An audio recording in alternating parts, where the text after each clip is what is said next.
estic a l'associació Cronopis des de fa quasi 2 anys i em dedico a entrenar per poder dedicar-me al circ.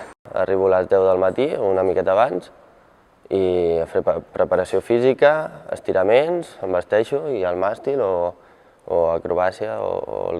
I a part, d'aquí tinc l'oportunitat d'aprendre dels altres. Gent que ja és professional i s'hi dedica i estic tot el dia, encara que no faci res, estic aquí mirant a veure què estan fent i com ho fan i per què i com han arribat a dedicar-s'hi. Estic formant-me, estic entrenant i formo part de l'assemblea com tothom que vulgui. I allà doncs, decidim què es fa, si es fan cabarets, si es fan tallers per nens, el circ en família, tots els projectes que ens arriben o nosaltres mateixos decidim fer, doncs els tirem endavant. Doncs que és una forma artística d'expressió diferent, engloba tot, és lliure. Jo volia fer circ, però a l'escola no t'ensenyen què és el circ.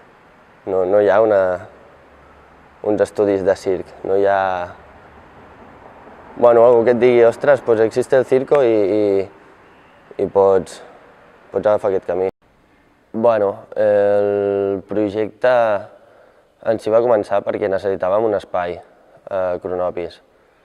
Llavors no podíem nosaltres sols assumir els gastos ni la responsabilitat d'un lloc tan gran i que tampoc no necessitàvem tant d'espai. Llavors vam xerrar amb altres entitats, altres associacions, i ens vam unir.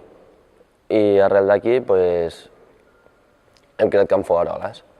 És important en el sentit que això és un pulmó cultural.